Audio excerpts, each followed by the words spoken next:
Good morning, everyone, and welcome to our kickoff for North American Safe Boating Awareness Week here in Toronto.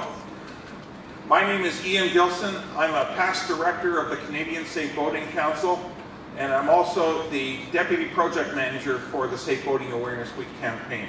I'm joined here today by members of the Toronto Police Marine Unit who are co-hosting this event this morning. We also have representatives from Stearns who brought some life jackets and PFDs. We've got the Red Cross here. It's a special day for them too. It's their National Life Jacket Day, so I'm sure they'll be wanting to speak to you about that. We've got MAD Canada, part of their Toronto chapter here, to talk about impaired boating. We've got members of the Harbourfront Centre Sailing and Power Boating crew, and we've got the Harbourfront Canoe and Kayak Association here.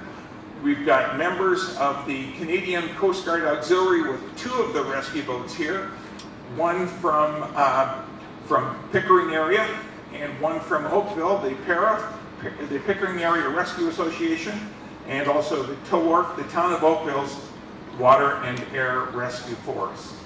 We've also got Dusty Miller here from the Power Academy, who's going to be talking about some boating skills. So we're in for a feature-packed morning.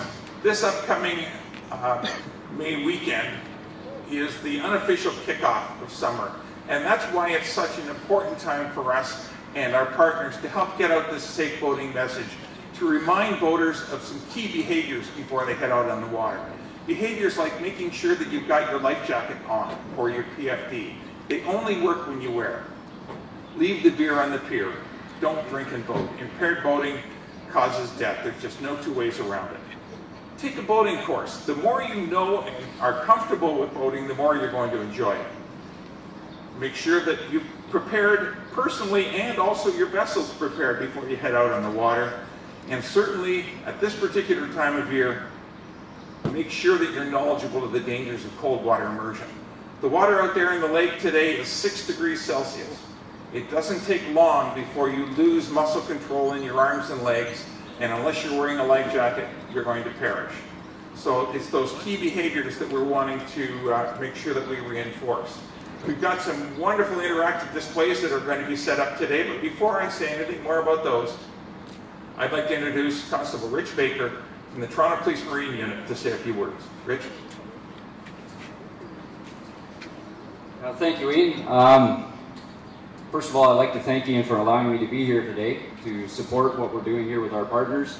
And everybody, this is my first official day on the job as the new Community Service Officer here at the Toronto Police Marine Unit. And I'd like to welcome you all to our establishment. We're really honored to be a part of this event, and it's nice to share with our partners the passion in relation to boating safety.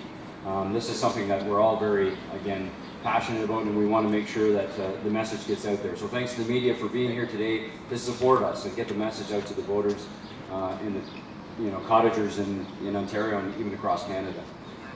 As Ian was saying, I'm going to support what he says in relation to cold water immersion and that. As he said, this is the kickoff, the first official. We are the North, and this is something that we celebrate every year. However, there's some inherent dangers when we talk about the boating Victoria Day weekend. It's still very cold. As he said, our lake is only 6 degrees today. Most of the lakes that and rivers, streams, areas that we cottage on, that we boat on, are cold. That's one of the facts that we have to face up here. And there are some things that are going to happen to you in cold water immersion. So it's very important to remember that when you're near the water, wear your life jackets. Throw the egos aside. Boating and booze, probably not a good idea. Leaving the cocktailing for the cottaging afterwards. And these are some of the messages that we're going to address here today. So welcome, please feel free to roam around, come talk to us. I'm going to be over at the cold immersion booth. So hopefully you'll find today very useful and very informative, and we can get that message out to the people in the country. Thank you. So we've got a number of interactive displays for you to experience. We encourage you to wander around and take in every one of the displays, and please enjoy yourselves, and thank you very much for helping us get the safe boating message out at this particularly important time of year. Enjoy. They saw me coming from a mile away, 6 drinks in on Georgian Bay, took my license and boat that day. Now my wife and kids are floored, cause dear old dad's mounted on a board. So listen up, take my advice before you drink and boat. Hey!